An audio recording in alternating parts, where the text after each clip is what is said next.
오늘 이 아침 하나님의 말씀은 골로새서 3장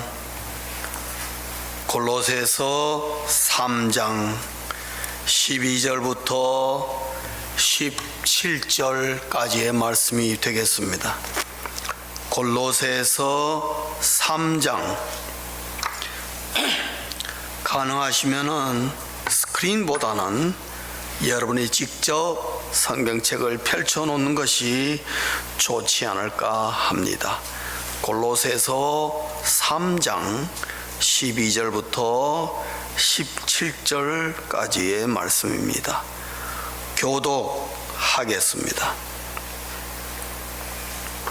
제가 먼저 골로새서 3장 12절 말씀 봉독하겠습니다.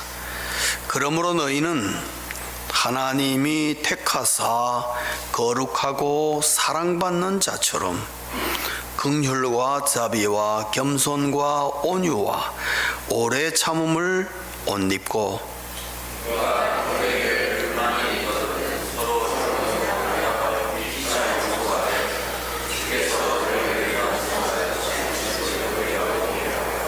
이 모든 것 위에 사랑을 더하라. 이는 온전하게 매는 띠니라.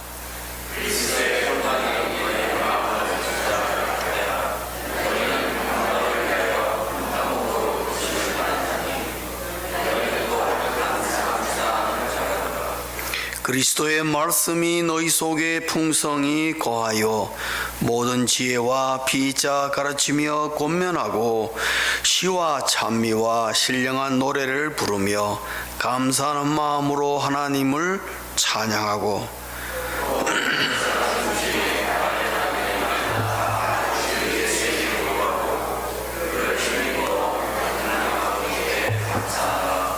아멘.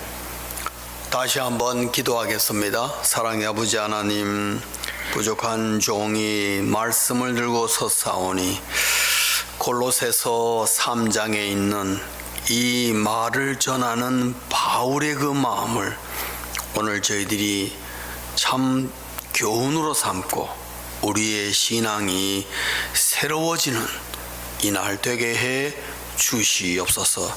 예수님 이름으로 기도하옵나이다. 아멘. 제가 한 10년 전에 프랑스 파리에 갔던 적이 있습니다. 그곳에서 그도 유명한 르브르 박물관을 방문하게 되었습니다. 마침 중국 사람들이 한 1000명 들어가지고요. 들어가니까 도떼기 시장 같아요. 그래도 그런 가운데 절대로 내가 미스하면 안 되겠다는 게 하나 있었는데, 반드시 내가 모나리자는 내가 보고 가야 되겠다. 그래가지고 정말 인파가 많았는데 그 인파를 뚫고 뚫어서 모나리자 앞으로 갔습니다. 그래서 거기는 워낙 그게 유명하다 보니까 아예 보호벽을 딱 쳐놨어요. 그 이상은 더 들어올 수가 없도록. 성도님 여러분, 제가요 모나리자를 제 눈으로 직접 보고 왔습니다. 아이 위트니스예요. 여러분 가보신 적 있어요? 모나리자를 제가 보고 온 다음에 집에 와서 큰 모나리자 보고 뭐가 내가 이렇더라, 내 생각에 보니까 이렇더라니까 저희 집 가족들은요 들은 채만 채예요. 뭔데 그게? 그때 제가 느낀 것은 저 역시 모나리자를 보지 않고 있었다면은 그랬을 거예요. 별 관심이 없는 겁니다. 그때 아는 것과 누가 모나리자 있다는 건 모릅니까? 다 압니다. 우리 권사님들도 다 아시죠? 모나리자가 무슨 지푸라기 이름인가 그래서 생각했는데 그건 아니고요. 그 레오나르도 다빈치가 그린 세계적으로 유명한 값으로 매길 수 없는 그 요상한 여인을 그려놓은 건데 크지도 않습니다. 아는 것과 내가 눈으로 목격하고 보는 것의 차이가 엄청 크다는 걸 제가 그때 알았습니다. 야, 저걸 내가 눈으로 봤구나. 그리고 어디 가도 누가 모나리자 얘기한다면 제가 자신 있게 얘기할 수 있죠. 왜요? 저는 어떻게 했다고요? 가서 눈으로 봤잖아요. 책에서 보는 거, 사진으로 보는 거, 카피 뭐 한 거 다 아무것도 아니에요. 아이 위트니스. 제 머릿속에 지금도 모나리자 그러면 할 말이 많습니다. 살아있다 이 말이에요. 목격에 대한 증인으로서. 사랑하는 성도님 여러분, 제가 이 말씀을 왜 드리냐면은 오늘 이 본문 말씀에서 우리가 좀 새로운 한 해를 맞아서 새겨야 될 것은 뭐냐 하면은 알고 있는 신앙과 살아있는 신앙은 다르다는 거예요. 달라도 많이 다르다는 것입니다. 그런데 애석하게도 많은 성도들이 입으로 굉장히 익숙해 있는 단어다 보니까 익숙해 있는, 입에 묻어 있는 익숙한 신앙을 살아있는 신앙으로 착각할 수도 있다 이 것입니다.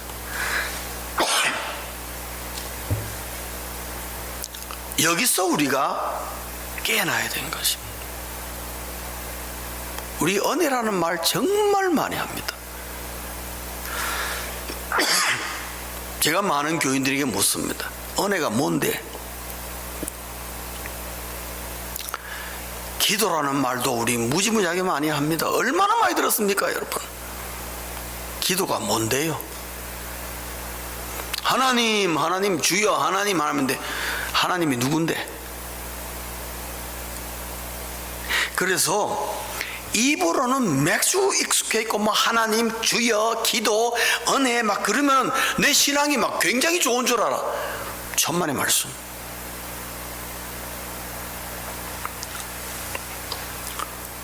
어쨌든 오늘 말씀 가운데서 성도님 여러분 하나를 분명히 기억하십시오.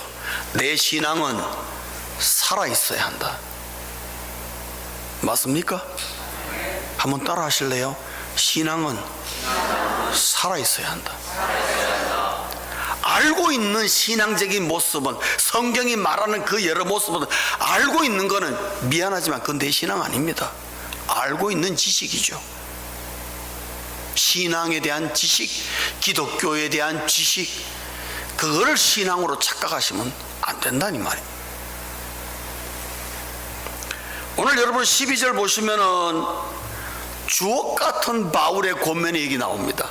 한번 우리 합독해 볼까요? 다 같이 12절 합독합니다. 시작. 그러므로 너희는 하나님이 택하사 거룩하고 사랑받는 자처럼 긍휼과 자비와 겸손과 온유와 오래 참음을 옷 입고. 여러분 여기 보시면은 하나님이 택하사 거룩하고 사랑받는 자 누굽니까? 누굽니까? 바로 골로새 교인을 얘기하지 않습니까? 더 나아가서는 우리를 얘기하고 있는 겁니다. 예수 믿는 그리스도인들을 얘기합니다. 너희들은 하나님이 택했고 그리고 거룩하게 하여서 하나님의 사랑받는 자로 너희들을 지금 하나님이 보고 계시다 이 말입니다. 그 사랑을 받는 자는 처럼 뭐예요? 그를 사랑을 받는 자는 뭐가 있어야 된다? 긍휼과 자비와 겸손과 온유와 오래 참음을 옷 입고 핏돼 있어야 된다 말이지. 그게 내 옷과 같이 딱 잡혀 있어야 된다. 그런 얘기입니다. 여러분. 제가 한번 말씀드렸죠. 제가 늘 교인들에게 양복 차림으로 정장 차림으로 늘 보여주다가 청바지에 티셔츠 차림으로 딱 하면 잘 못 알아보는 사람들이 있다 이 말입니다. 왜요? 내 핏이 아닌 것 같아. 그 교인들 눈에 볼 때는 이거는 목사님 핏이 아니야, 옷이 아니야. 안 맞는 거죠. 오늘 여기 보면은 하나님의 사랑받는 성도는 긍휼과 자비와 겸손과 온유와 오래 참음이 뭐예요? 내가 지금 입고 있는 옷과 같아야 한다. 굉장히 주옥 같은 거. 너무너무 좋아요. 그런데 실질적으로 우리의 삶을 돌이켜보면 우리는 거룩하지도 않고 긍휼하지도 않고 오래 참지도 못하고 용서도 못한다. 오히려 근심염려 가운데 불만스럽게 사는 그리스도인들 참 많고요, 평강보다 불안 가운데 떠는 그리스도인들이 많고 두려움을 늘 품고 사는, 그래서 사람을 못 믿고 하나님을 못 믿고 말씀을 못 믿는 불신 가운데 사는 그리스도인들이 생각보다 많다 이 말입니다. 큰 문제가 이게 도사리고 있는 거죠. 그래서 말씀에서 배운 신앙과 실제로 내 삶 속에서 나의 신앙이 너무나 많이 다를 수가 있다 하는 겁니다.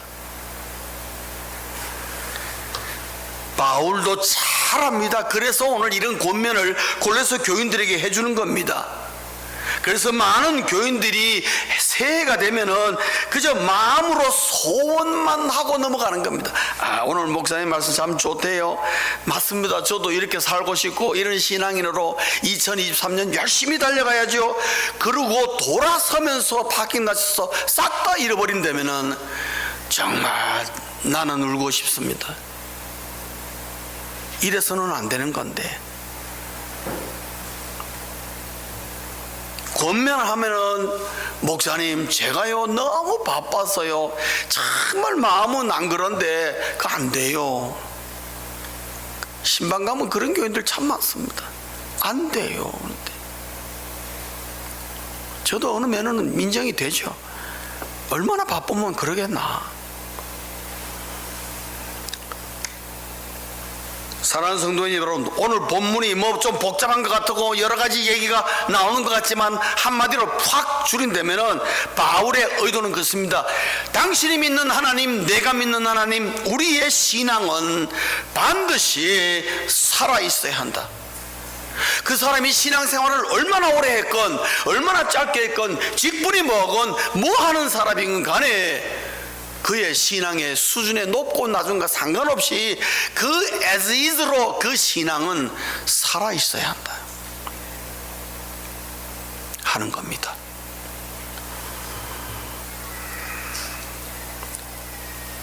그러면 살아있는 신앙이 어떻게 된 것인가, 무엇인가, 또 말을 바꾼다면은 그 어떻게 하면 내 신앙이 살아있는 신앙으로 내가 이렇게 prove, 입증될 수 있을까요? 나도 인정할 수 있고 모두가 알 수 있는. 오늘 바울은 세 가지 면으로 권면하고 있습니다. 제가 좀 의역을 많이 했습니다. 첫째는요, 이게 참 어려운 얘기입니다. 결코 사랑할 수 없는 자를 사랑하는 것이, 그게 살아있는 신앙의 모습이에요. 결코 사랑할 수 없는 자를 사랑하는 것, 여러분 이거 가능하십니까? 솔직하게 얘기하세요. 깨놓고 가능합니까? 근데 여러분 다 아십니다. 그리스도인이 모든 사람을 위해서 사랑해야 한다는 것은 우리 그리스도인의 선택이 아니라 의무다, 그렇게 우리 다 알고 있습니다. 그렇죠? 마땅히 이웃을 사랑해야 되고 내 몸과 같이 사랑하라며 사랑해야 돼. 근데 내한테 뭐 뒤에서 뒷담 하나 하고 애꿎은 일을 하면은 여러분 어떻게 생각합니까? 저 인간 내가 두고 봐라, 절대로 내가 가만 안 둔다, 뭐 이런 경우도 여러분 우리 허다하잖아요. 교회 안에서 저도 이 말이 나오면요 참 마음에 캥기는 게 있어요. 속상한 게 있어요. 제가 첫 담임 목회할 때인데 당회를 열었습니다. 당회를 하는데 아무것도 아닌 내용 가지고 장로 두 분이 말이죠 삿대질하면서 아주 막 싸우는 거야, 당회 중에. 그래서 이게 뭐 하는 거냐, 삿대질이 부족해서 나중에 둘이 벌떡 일어나가지고 막 네가 올리는 얼굴 시뻘게 가지고 막 다투는 거야.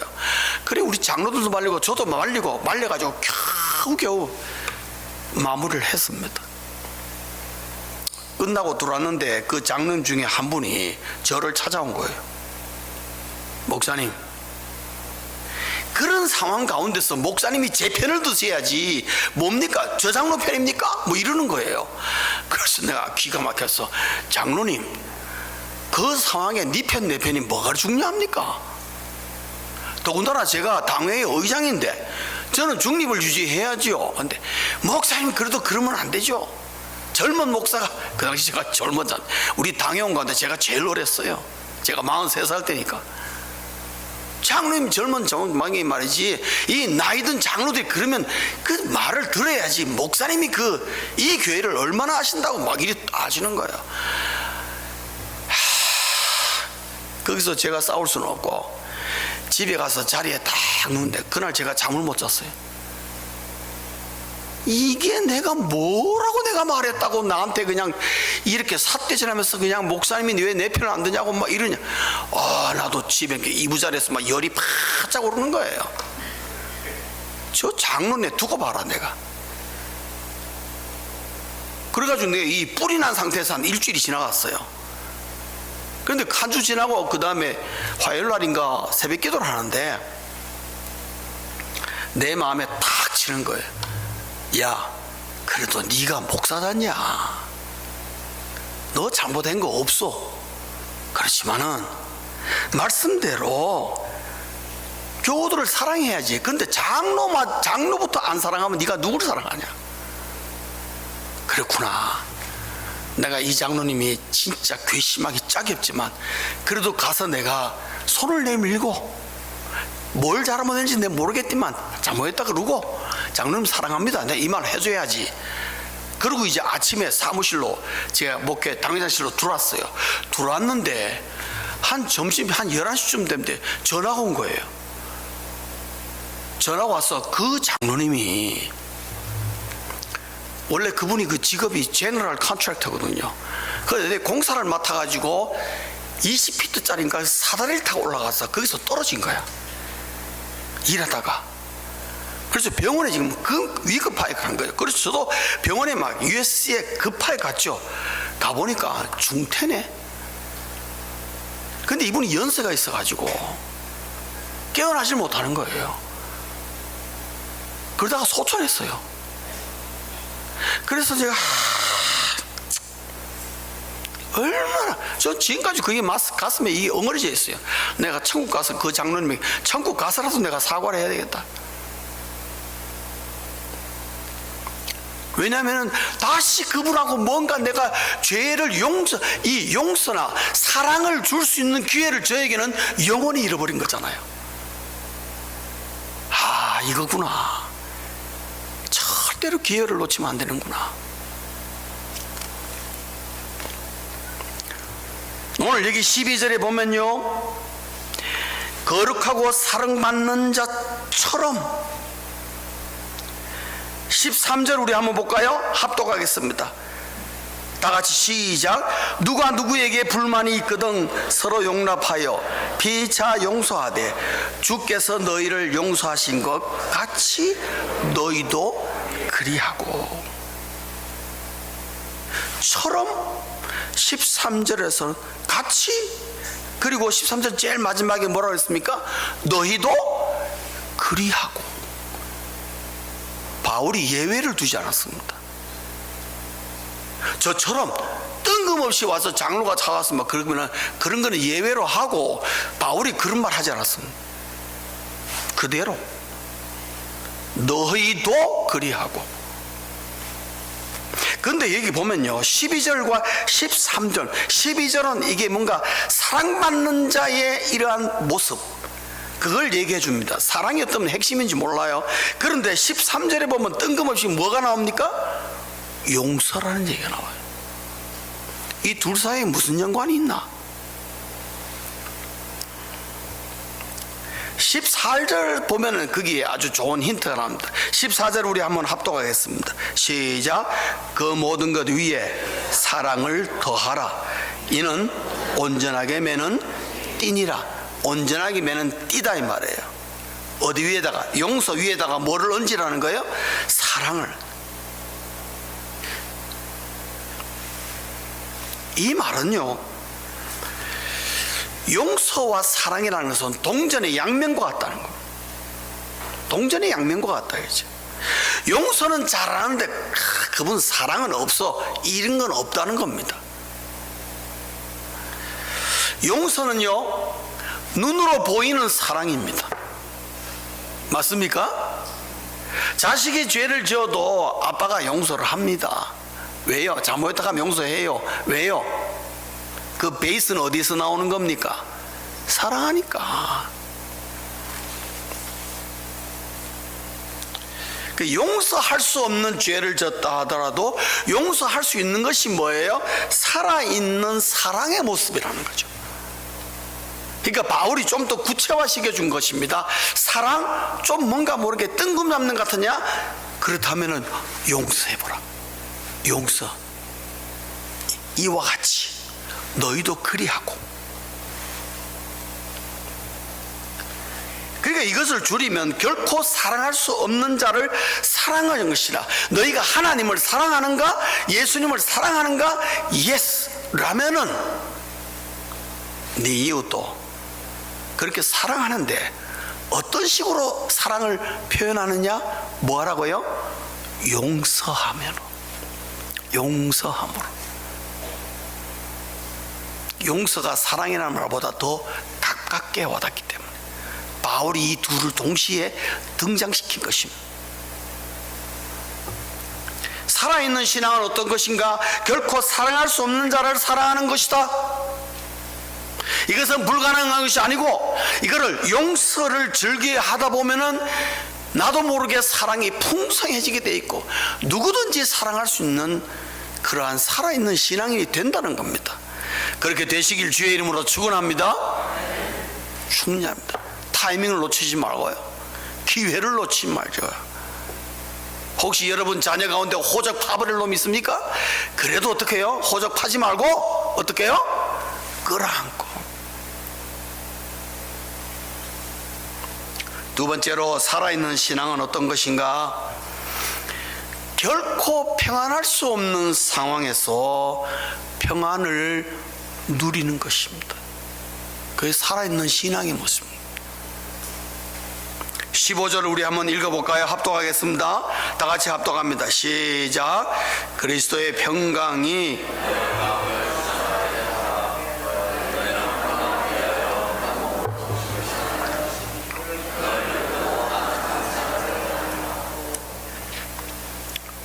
이 말 무슨 말인지 아십니까?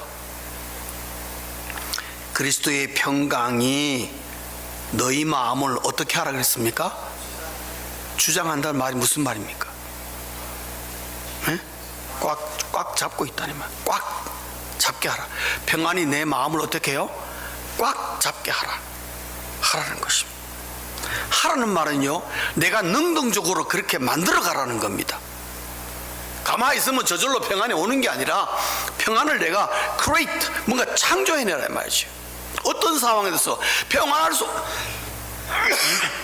도저히 평안할 수 없는 상황 가운데서 뭐를요? 평안을 만들어내라.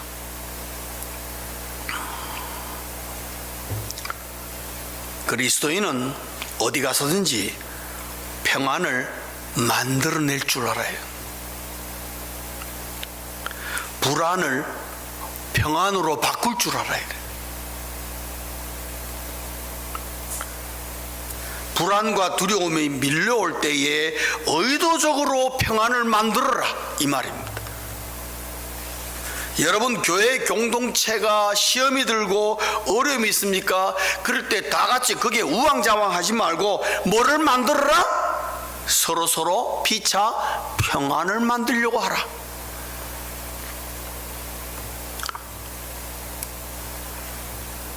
건강한 몸을 만드는 것은 저절로 되는 게 아닙니다. 제가 얼마 전에 저희 큰형님하고, 저희 큰형님이 83세입니다. 저희 큰형님하고 골프를 치자 그래서 제가 큰형님 동네까지 골프백 들고 갔어요. 가서 치는데 내가 놀랬습니다. 이 어른이 18홀을요 쟤보다 더 빨리 도는 거예요. 얼마나 잘도 막 시키가 있다. 근데 형님 괜찮아요. 근데 뭔 소리야, 빨리 따라오기나 해. 막 이런 식으로 가는 거예요. 그래 나는 막 나중에 막 한 15홀부터는 막 그만 치고 집에 갔으면 좋겠다, 그런 생각이 드는데 우리 형님 막 끄떡없는 거라. 건강하신 거예요. 83세라도. 근데 그 건강한 몸의 비결이 뭔 줄 압니까? 우리 형님이 늘 저한테, 야 인수야, 걸어라. 하루에 1시간이라도 걸어라. 뛸 생각하지 말고 걸어라. 그 말을 하는데 내가 물었거든요. 형님 오늘도 골프 쳤는데 오늘도 아침에 걷다 왔어요. 1시간 걷고 왔다는 거예요.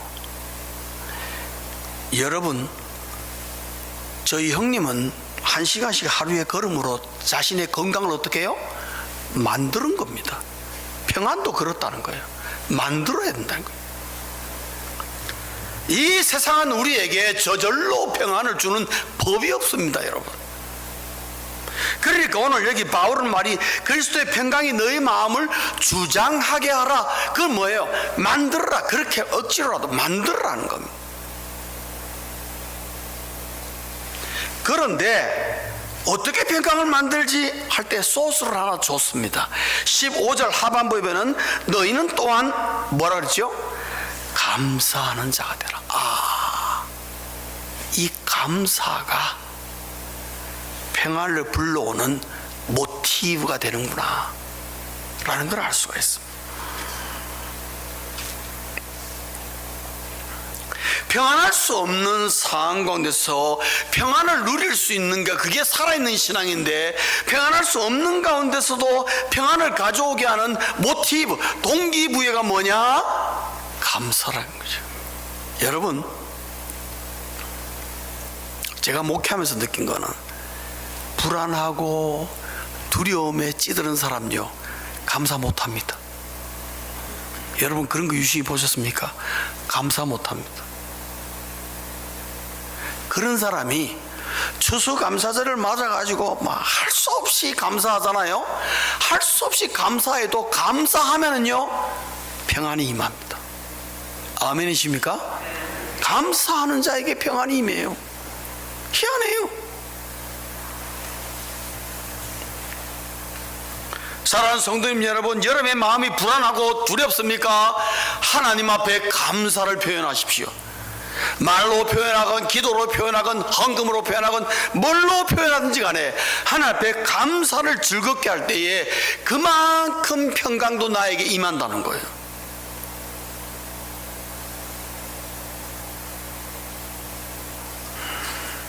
그래서 평안에서 감사가 나오고 감사는 평안에서 나오는 이 사이클이 선순환이 일어나는 거예요. 결코 평안할 수 없는 상황에서 평안을 누리는 것, 그것은 뭐예요? 감사로부터 시작. 그게 나를 살아있는 신앙인으로 만드는 것입니다. 금년 한 해에 사랑하는 성도님 여러분과 가정과 여러분의 하는 모든 일 위에 평안이 임하시기를 주의 이름으로 축원합니다. 감사를 풍성하게 하십시오. 거기에 인색하지 마십시오. 내만 손해입니다, 여러분. 세 번째로, 결코 들리지 않는 혼돈에서 말씀만을 들을 것, 그게 살아있는 신앙인의 모습입니다. 결코 들리지 않는 혼돈. 여러분, 요즘 세상이 얼마나 혼돈스럽습니까? 그런 가운데서도 하나님의 말씀을 딱 붙잡을 줄 아는 거예요. 이 굉장히 중요해요. 살아있는 신앙인이 누리는 하나의 은혜요 혜택이란. 그러기 위해서 오늘 16절에 뭐라 했습니까? 16절 우리 다 같이 한번 읽어보겠습니다. 시작. 그리스도의 말씀이 너희 속에 풍성히 거하여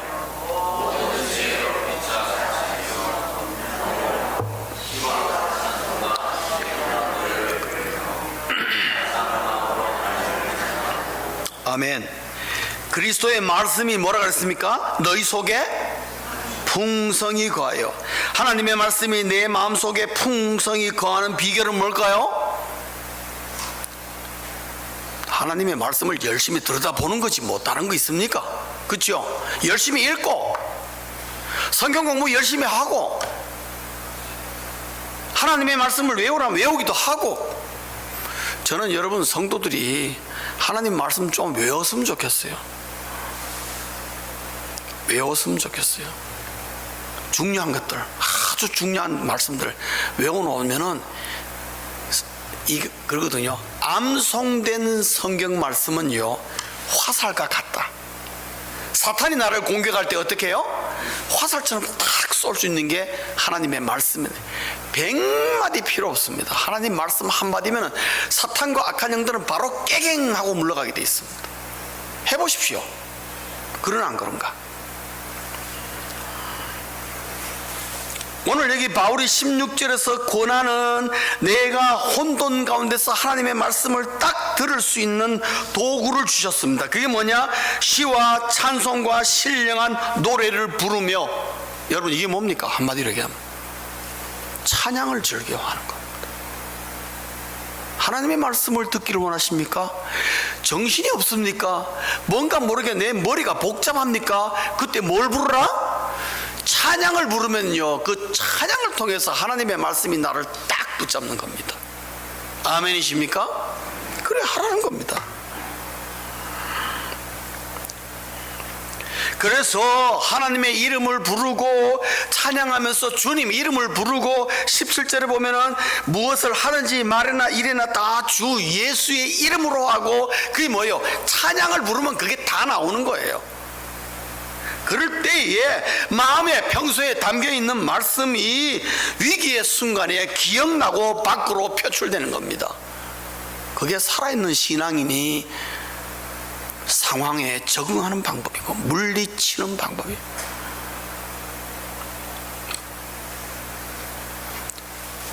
그래서 말씀을 듣는 가장 강력한 도구는 뭐냐? 매 순간마다 주 예수의 이름을 부르라 17절인데 16절로 얘기를 하면은 찬양하라는 겁니다. 찬양을 즐거워하십시오. 여러분 집에서 일주일에 찬송가, 내가 이거 몇 번 물어보는데 10곡 이상 부르십니까? 불러요? 안 부른다고? 괜히 내가 이 설교를 해가지고 쓸데없는 부담만 드리는 것 같아. 찬송가 10곡 이상 부르세요. 하루에 그래 부르라는 게 아니고 일주일에. 그러면 하루에 몇 장 부르면 됩니까? 한 장 내지는 2장만 부르면 어떻게 해요? 2장씩 부르면 어떻게 됩니까? 일주일이면 14곡 부르는 겁니다. 여러분 제발 좀 불러요. 에이? 부르라고 찬양을. 그 좋은 찬양들 놔둬서 뭐 하려고요? 불러요. 아는 거 또 부르고 또 부르고 또 부르면 어때?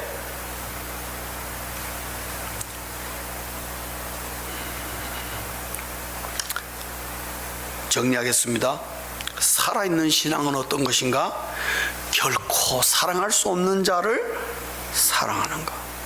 두 번째로는 결코 평안할 수 없는 상황에서 평안을 누리는 것입니다. 결코 들리지 않는 혼돈 속에서 하나님의 말씀만 듣는 것, 이게 살아있는 신앙인의 모습입니다. 정리하겠습니다. 성도님 여러분, 하나님의 말씀, 여러분의 신앙 모든 거 다 알 필요는 없습니다. 그러나 내가 알고 있는 것만큼은 어떻게 해요? 살아있게 하라는 거예요. 살아있게 하라. 사실 알고만 있는 신앙은 죽은 신앙이나 다름없습니다. 그런데 이 살아있는 신앙은 혼자로는 가능하지 않을 때가 많습니다. 그래서 이런 공동체가 있습니다. 오늘 여러분 13절과 16절을 보면요, 피차 2번이나 쓰고 있습니다. 피차. 여러분 피차라는 말 무슨 말인지 아시죠? 홍차, 커피 이런 거 아닙니다. 피차, 서로 간에 서로가 이걸 북돋아 줘야 한다는 겁니다. 이렇게 살기로 서로 헬프, 도와줘야 한다는 거예요. 말씀을 맺겠습니다. 살아있는 신앙은 아는 대로 행하는 것이다. 아는 대로 행하는 것이. 왜 이것이 중요합니까? 하나님을 기쁘게 하기 때문에 그렇습니다.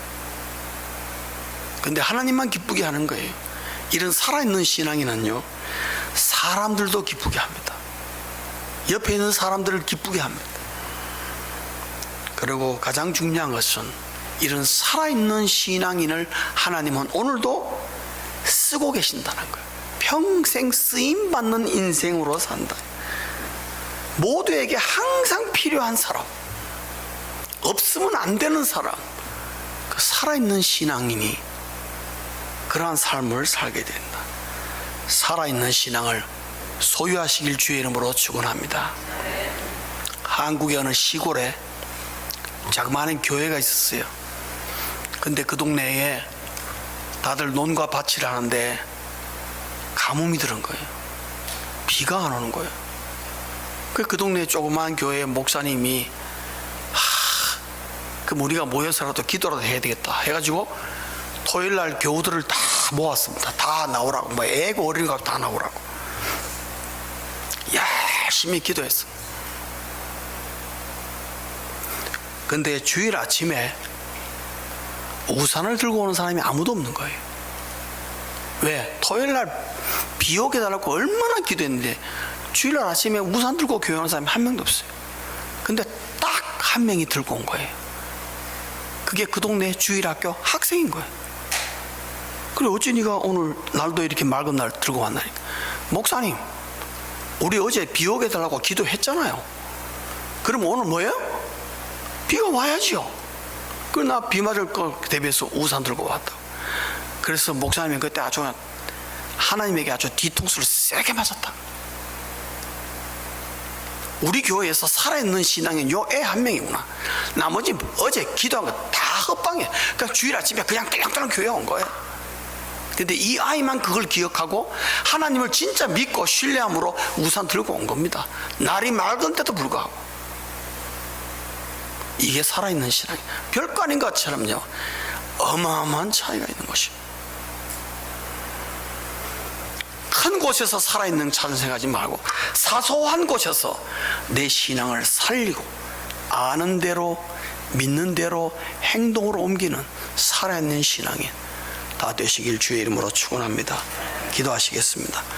사랑의 아버지 하나님, 주신 말씀 감사합니다. 오늘 골로새서 3장의 말씀을 통해서 사도 바울이 무슨 말을 하기를 원하는지를 저희들이 다시 한번 되새기며 살아있는 신앙인으로 2023년 한 해 달려가기를 원합니다. 하나님, 그럴 수 있도록 우리에게 믿음과 행동력을 주시고 정말 다이나믹한 역동성이 있는 신앙생활 한 해 동안 하게 해 주시옵소서. 아는 것으로 끝나는 신앙은 이제 그만하게 하시고 아는 대로 살아있는 신앙으로 바꿀 줄 아는 능력을, 은혜를 허락해 주옵소서. 주신 말씀 감사하오며 예수님 이름으로 기도하옵나이다. 아멘. 찬송가 288장 함께 부르시겠습니다.